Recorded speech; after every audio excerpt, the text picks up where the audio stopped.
Thank you very much for joining. Today we're going to talk about Checked C and how we approached a verification of unchecked pieces of code in a mix of C and Checked C.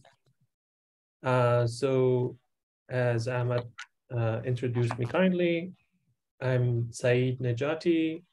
Just a small bit of background on me. I did my PhD at University of Waterloo. I was in the computer engineering department. I finished it in 2020, which was like right at the start of the pandemic. And I worked on tackling cryptanalysis problems using stat solvers. So basically how I got to know Checked was my first internship at Google in 2017. I did an internship with Android team. And the project that I was working on there was that whether I could use Checked to help tackle memory safety in Android kernel. And after that I got to know about Checked, I did an internship with the Checked team at Microsoft Research. And the basic question and the project that I worked on at Microsoft Research was the main topic of this talk, basically, which is, can we, when we have a mix of C and Checked, how can we provide any security guarantees? And just to add some notes for future, if any of you are interested, right now I'm I joined Amazon as an applied scientist, and we're working on security problems, but we're using automated reasoning to provide provable security to services that people use. If you take a snapshot of these links, maybe you could learn more about that through these. So let's get to Checked. So many of you, I think, already know about the memory safety problems in languages like C and C++. The main problem is there's no built-in protection against buffer overflows. So for example, if you have an array of like 10 elements, you could easily go past beyond the end of the array and write in memory locations that you're not allowed to. Basically, we call this a buffer overflow. So you allocate a buffer, but you overflow past the end of the boundaries of that buffer. And there are very well-known security exploits using these buffer overflow. For example, there are code injections, code reuse, and so on and so forth. There were a lot of countermeasures proposed for these buffer overflow attacks since their inception, which was in, I think, in 1980s, 1990s, maybe.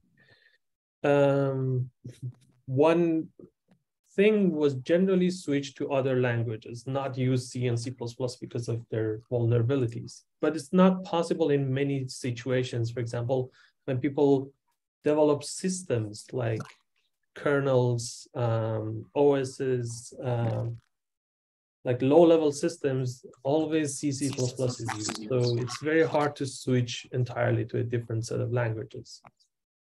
There are many kind of detection mechanisms like stack guard checks if you're smashing your stack using buffer overflow, prevent that, or data execution prevention. It prevents code injection or code reuse. And also address space layout randomization helps with confusing the attacker or where the actually useful information, but it has its own set of problems. So all of these three have their own set of problems. The countermeasure that Checked, for example, wanted to look at is just to add bounds checking to C and prevent the out-of-bound reading, writing problem in the first place. So what is Checked? Checked is a language that is an extension of C and is designed to add memory safety. It checks for out-of-bounds access It also checks for type conversion safety. For example, if you have a 32-bit integer, and if you just cast it to 64-bit integer, you're accessing 32-bit extra bit of memory past the end of that 32-bit, which is unsafe. So it does type conversion safety as well. And the goal is to be as close to C as possible. So whenever system developers want to generate something and convert their C codes to checked C, it is a minimal change as much as possible. There's bounds information for memory regions and pointers. And what are those? For example, checked C introduces a new type of pointer, which is called PTR of any type, for example, int here. So PTR of int is similar to int star, if you're familiar with C. The main idea here is that PTR of int is added so you can have pointers, but you exclude pointer arithmetic on this one. But if you want to do pointer arithmetic and represent an array, for example, you could have array pointers. So this is similar to having an int star that starts as a at a buffer pointer and then allocates a size. But when you define an array pointer, you also have options to provide bounds. For example, if I have an array of 10 elements, the bounds of it is that the start of the array and then 10 elements later than that, it should stop. This is the bounds of the buffer, start and end. And there are also other types of array pointers. Here, this is a null terminated pointer.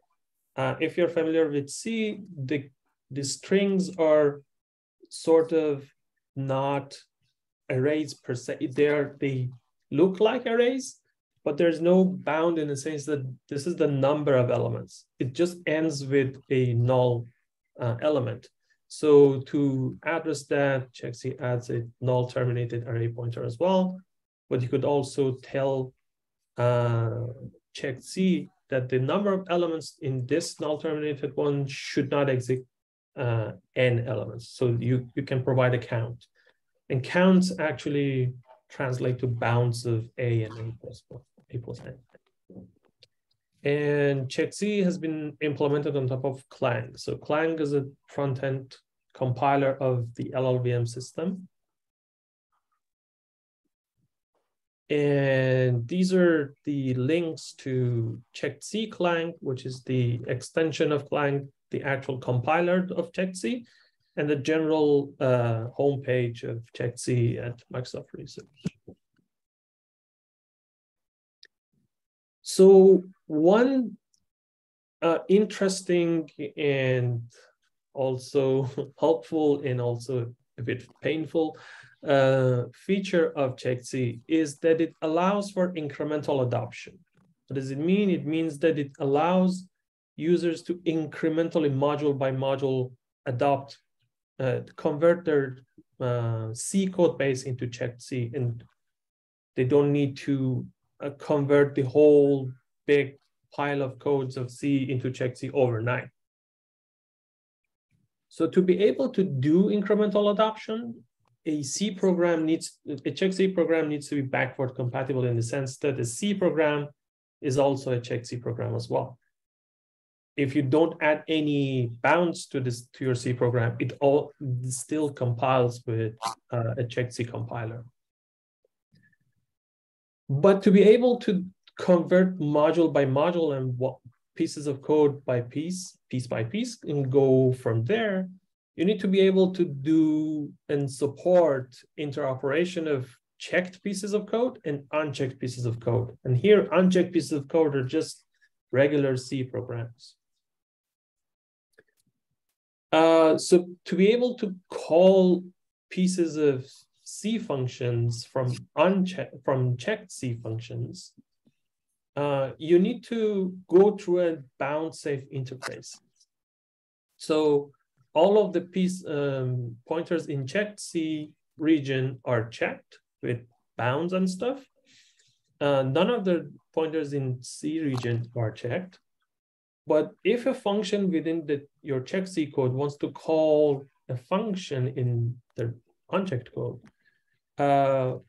you're going to lose some pieces of bounds information. So the requirement that check C puts in is that we have an interface on your function in C, and that interface should be provided. And that interface looks something like this, that it adds the annotations of bounds like count, number of size of buffer and stuff, but it doesn't touch the types. For example, in the previous slides, you saw that int star of representing an array should be an array pointer. But here it's just the normal int star, but we also provide the bounds for that pointer. So now the main question that we want to answer here and arises is that when you have a mix of green and red, a mix of C and checked C code, which are checked and unchecked codes, how do you even provide a security guarantee? For example, if your data flow goes from a checked piece of code to an unchecked piece of code, you lose all of your bounds information. And then if your C code accesses out of bound memory, then you have problem. How do you provide any guarantee that your mix of C and check C are working fine and does not violate any safety property of memory? So the approach that we want to take here is to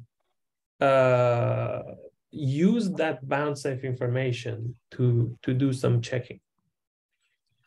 So pointers to memory regions are passed to unchecked function, but we have the bound safe interface. We can use that bound safe interface information as partial specification of the boundaries.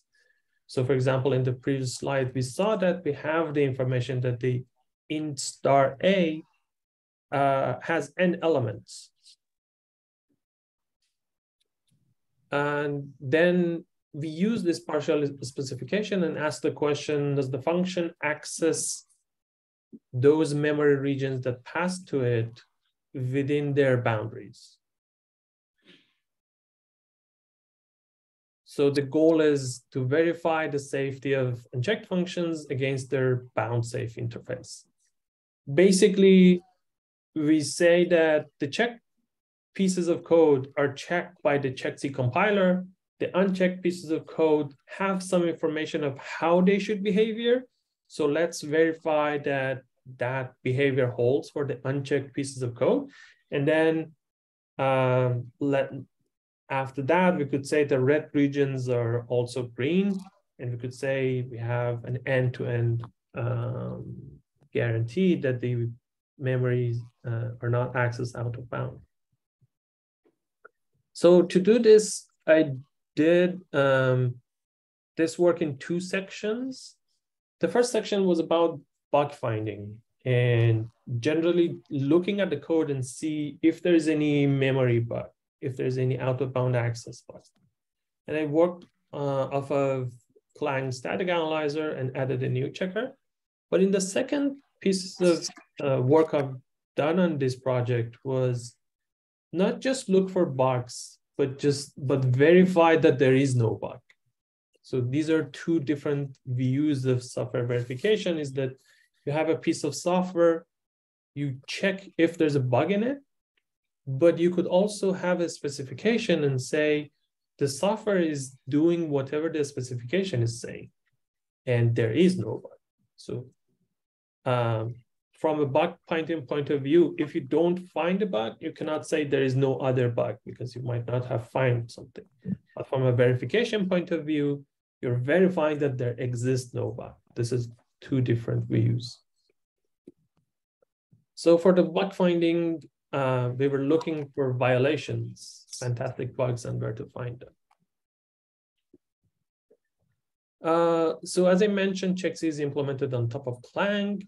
Clang has a built-in static analyzer, and static analyzer is a piece of tool that checks your code, quote unquote, statically, which means it doesn't run the code and see and observe it and see if there's something wrong with it.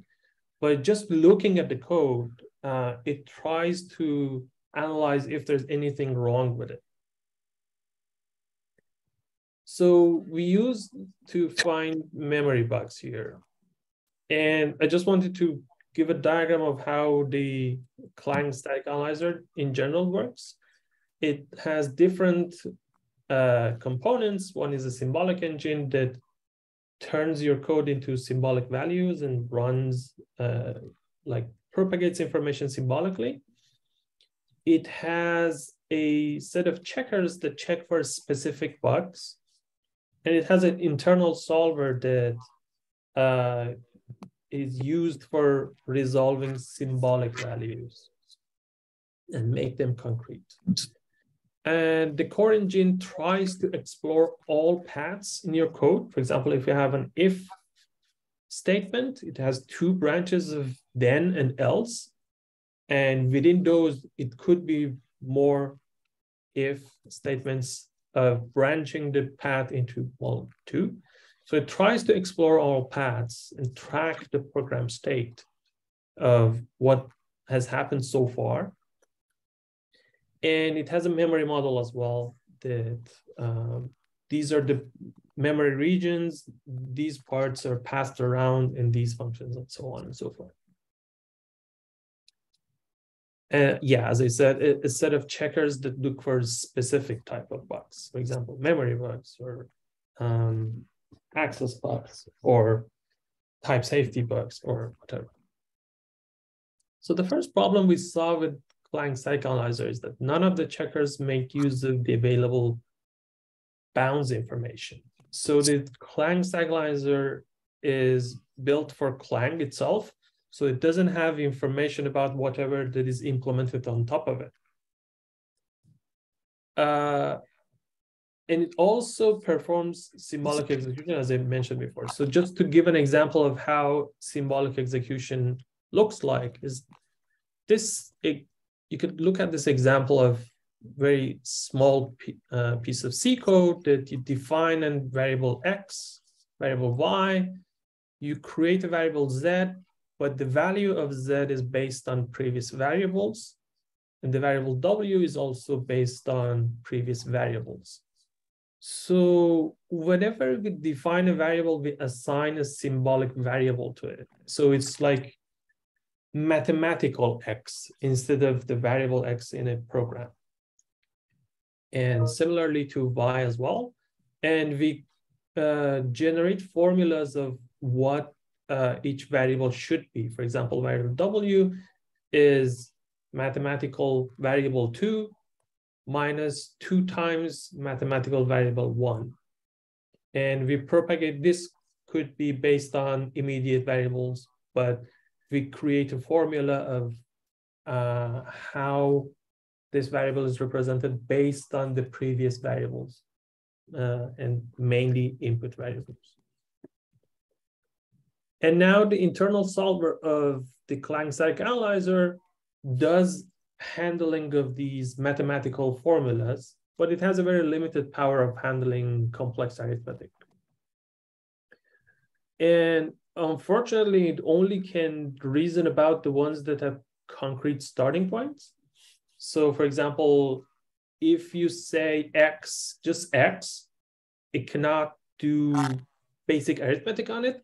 But if you assign X to 10, it could then propagate the value, concrete value 10, and put it in the formula and evaluate it to some value. But the bound safe information format that you saw provides information about, for example, count n. And n here is a variable that could be anything. So it is not concrete. It is a variable itself. It's not grounded to some particular value. So this poses a problem for Clang static analyzer. And yes, this describes actually the second problem that I mentioned. The bounds are commonly defined over non-concrete symbols. So to address these, I created a new checker in Clang Static Analyzer that reads and makes use of the bounds expression. And for handling the complex expression that I mentioned, the complex formulas, I connected this SMT solver as a backend to the Clang Static Analyzer, so it could handle more complex variables. And SMT solvers are just logic solvers that are much more powerful, completing some of fragments of logic. For example, you could ask them about linear integer equations and it could solve it for you. Or for example, you could have a logic that has set of functions and an arrays and bit vectors. And you could ask, give it an equation system and it will solve it for you. It will solve it for you in the sense that it will find a solution for it, or it will come back and say, this does not have any solution. So look at SMT solvers as engines that answer this arithmetic questions. Now, the bound checking here is that we want to check if access location is within bounds. So this is how we formulated the problem for an SMT solver. So the index of the memory location that we're accessing should be within a lower bound and an upper bound. And the question, basic question is that index is always in bound. But the way that usually we ask questions about these expressions from a SMT solver is that we usually negate the problem and ask the negated version. Why do we do that? Because if I ask the question of if there's any index within the lower bound and upper bound, it will say yes. If you give me lower bound of 0 and upper bound of 10, yes, there is an index of 5. That's just the solution. But we want to make sure if all of the values that we care about are within this bound. So we negate the problem and ask the converse, in the sense that we ask if there exists an index lower than lower bound, or there's an index higher than upper bound. And if there's no solution to this formula, it means that there exists no index that goes out of bound. It means it is safe. We will see more examples on this. And if it finds a solution, we found an index that actually, in a working example, breaks the code. Breaks the code in the sense that we found an example that goes out of bound and tries to access something that is not supposed to. Basically, we found a piece of input that your code might crash on. So let's go through a quick example. Let's say that your function and its bound safe interface is defined as so. And here count n, as I mentioned before, expands to bounds of p and p plus. And for simplicity, I here assume that the ranges are not crazy in the sense that it's positive. So the range, the count of things in p is not negative. It means something. And let's say that the body of foo is something like this. So because it's symbolic execution, we can handle aliasing as well. So if you assign it to something else, we can handle that. Now, let's say that we access n over 2 index of A. What we create here is that n over 2 is less than 0, or n over 2 is greater than equal n. And this should be okay because for no positive n, there's any solution for this. But now we could generate k of n plus n. This is an out of bound index. If I access this location, this part doesn't have a solution, but this part does. So this is the buffer overflow. And I could also have like very complex bitwise arithmetic here. here, this is always 1 because this looks at the low LSB of n. This is also LSB of n, but flipped because it XORed with 1. And something in its negation, if you OR them, is always 1. So this is always 1. It's just something to confuse the static analyzer. And if I access t minus 2, which is 1 minus 2, it is a buffer underflow. So the array bounds checker, which is a built-in checker in the Clang static analyzer, do not detect any of these buffer overflow or underflow. The problem is complex non-concrete expressions. Oh, sorry. Yeah. So I added the simple bounds checker here, and it got merged into Checkc's code base. But what are the limitations of this approach of bug finding? So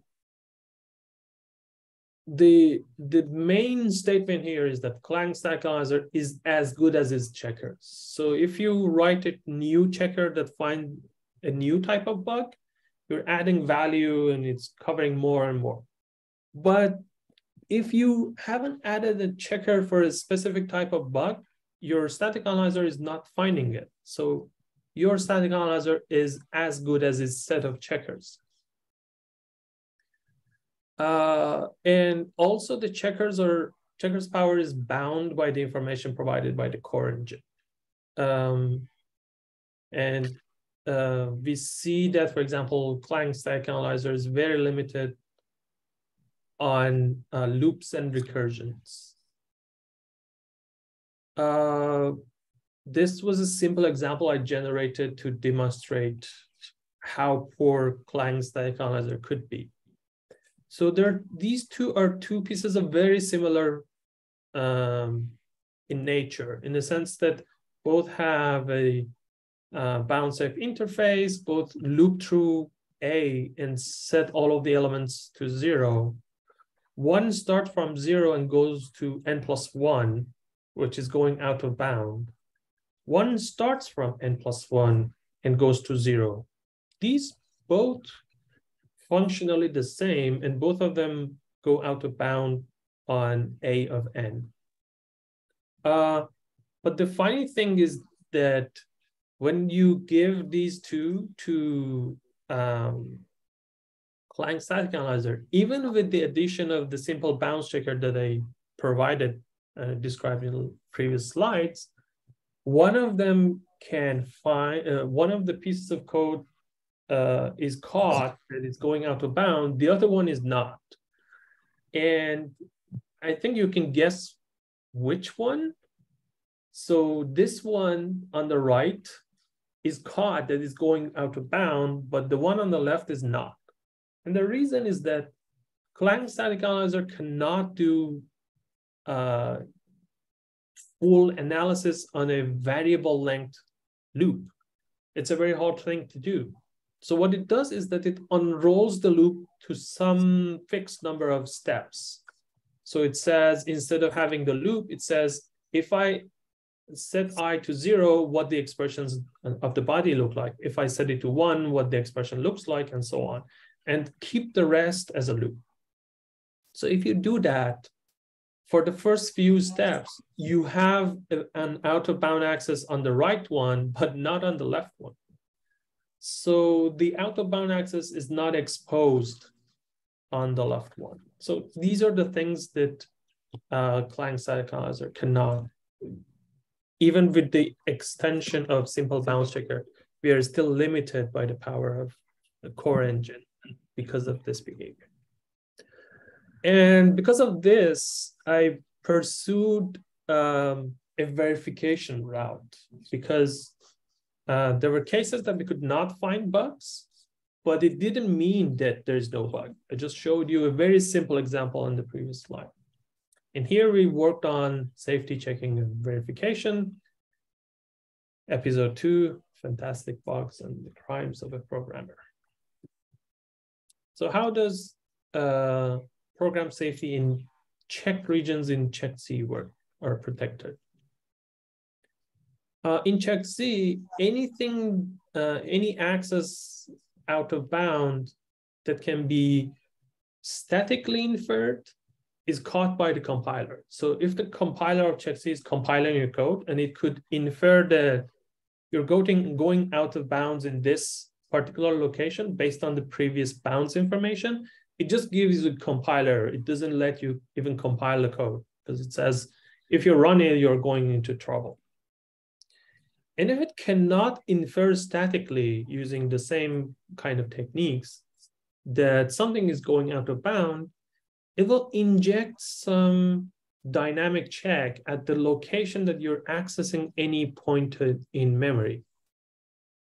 This will prevent kind of abuse in a sense. If an attacker wants to go out of bound and access something, we could put dynamic checks that these are the dynamic bounds around this. I don't know the exact value of these statically, but when I could put a dynamic check, so when the code runs, the actual value will be determined at that point, and at that point I could say this should not go out of bounds. So the safety question here is that, is there any input that makes the program go into a bad state? This is a general safety question for verification, which means, which is processed as a kind of a state transition question. So you start from the initial state and you define what is a bad state, and you run your state machine in a sense that, is there any path from your initial good state to a bad state? And here, bad state is being out of bound. So basically, because we injected assertions, dynamic checks at each memory access point, the bad state of being out of bound is asking the question of, will any of the assertions that I injected within the code fail?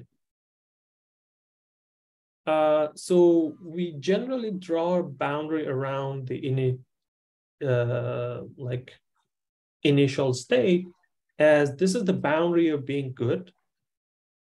And we define a kind of from any state within the boundary of good, we check if the state transition forces us to go out of bounds.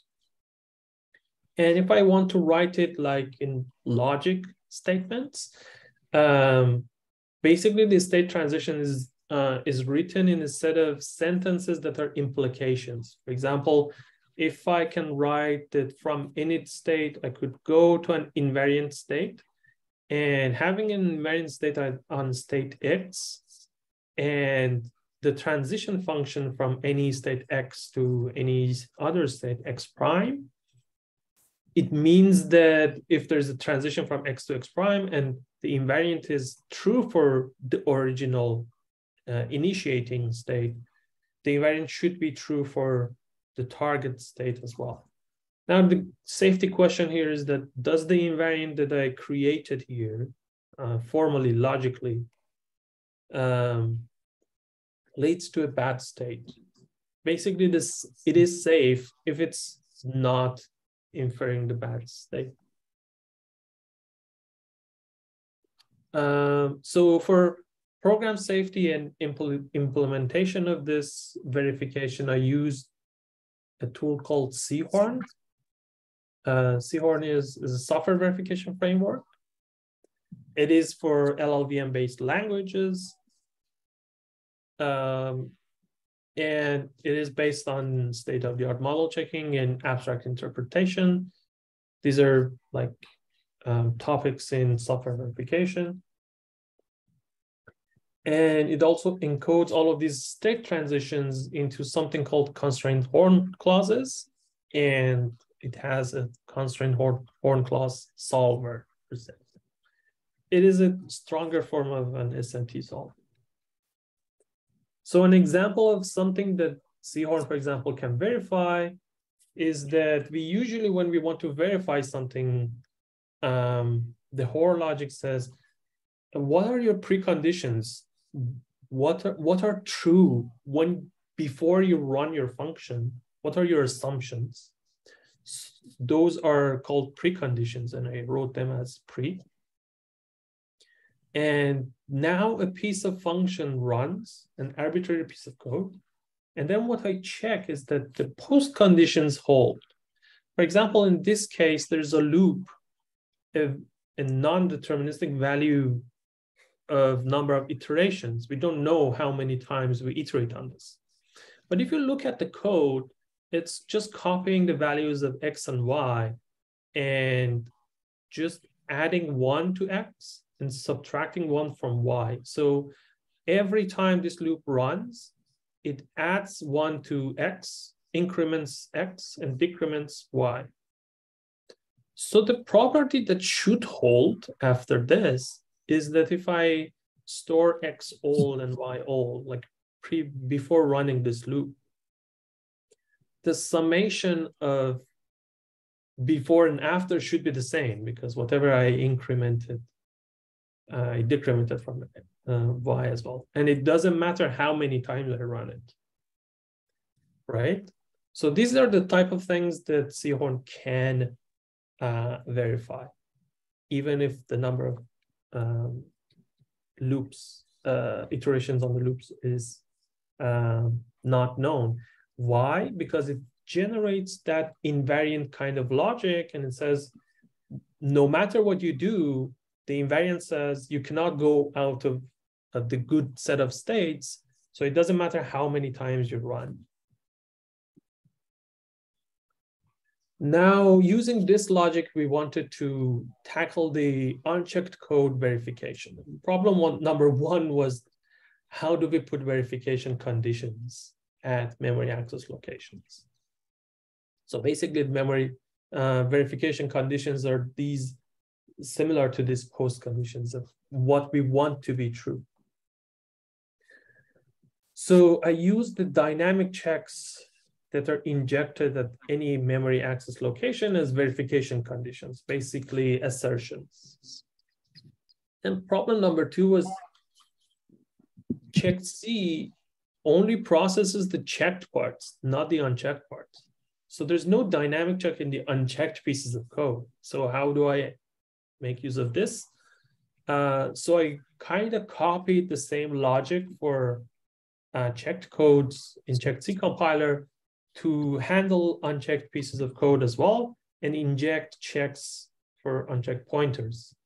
I didn't copy the whole logic for the whole check C because it does much more things than in just injecting dynamic checks. It does type safety and regions and check regions and so on and so forth. But I was only interested in this particular point. And it is much more relaxed than being a checked code. It's just injecting things at memory locations. And the assumptions for this project was that if you recall, we had a bounce-off interface at the entrance of the unchecked pieces of code, but within those, they could call other functions, and there's no requirement of those functions also have bounce-off interface. It's not a very crazy assumption, but I assume that we also have bounce-off interface for the functions that are also called from C codes. This provides chain of information, because I might lose some information on the way. So what I've done was that I replaced the front end of Seahorn, which is a normal Clang compiler, with a checked C compiler, and add bounds for unchecked pointers. And I also injected verification sync functions. In Seahorn, these are called verifier error. So if any assertion called verifier error is reached, your task is kind of failed by Seahorn. So I injected verifier error in the LLVM bit code of dynamic check. And then queried Seahorn backend for program safety, the way we described it. This was also merged into Checksy's project. So a simple example of how these injections look like is that this function sum has a bound-safe interface. It has a loop that goes over array A and sums up the values. The only thing is that it goes out of bound because it sums I plus 1. At the last iteration, it will go out of bound. So we inject some assumptions that, for example, this is not null. This is something that Checksy checks. We just care about more bounds here. And I inject some assertions that this memory index should be in bounds. That is defined here. And the result should be sat if there's an out-of-bound access. So sat here means satisfiable, which means there exists a solution to the problem that I pose for the backend engine. And still there are some limitations even with this type of verification. So recall that we had a problem with variable length loops. Now we don't have a problem with variable length loops. We find an out-of-bound access here, but still there is a set of limitations. So the combination of Checksy and Seahorn is sound only if the conditions are sound, and the conditions are sound only if the bounds inference, like propagating the information throughout the code, works fine. And the other problem was Seahorn works completely on the LLVM side, which means that we could translate some information to LLVM and it does some magic on the end, but we cannot translate back the information. So for example, if Seahorn says SAT, there is a path to failing the safety, and this is your example. But that example is in LLVM bitcode, and I cannot understand what does it say. So the problem is back translating to C level. And in conclusion, we had a set of unchecked functions with bound-safe interface. What I created in this project was I created a bounds-aware static analyzer checker, finding out-of-bound access, and we explored safety verification with a combination of Checksy and Seahorn. And throughout this project, I had to not only do these things, but identify what are the missing pieces and limitations of the underlying blocks that we work with, to be able to see what are the gaps, what are the things that we miss. And there's some possible future work on this line. I'm not working on this, but if any of you are interested in following on this project, so there are some limitations and things that could move forward, mainly improving bounds for unchecked pointers. We generate assumptions on the pointers, but if this is a very deep set of calls of this function calling this function, calling this function, we don't backpropagate assumptions into larger functions. So you could verify a small piece of code, but if it becomes a part of a bigger function, we need to backpropagate the set of assumptions and also forward propagate the bounds whenever we call in deeper. And also improving bounds inference on the Checksy in general is an ongoing project. And also if you want to work on the Clang static analyzer, you could expand the checker with more refined and more detailed information. Thank you very much. I'll take any questions. And I want to say that buffer overflows could be fun too. They're not always harmful. Usually they're harmful, but I wrote a piece of code that it works on my Linux machine. I hope it works for you. And I challenge you to understand how does it work. And if you do, you'll learn about buffer overflows as well. Thank you very much. I'll take any questions. Thank you, Saeed. It was a very, very nice talk.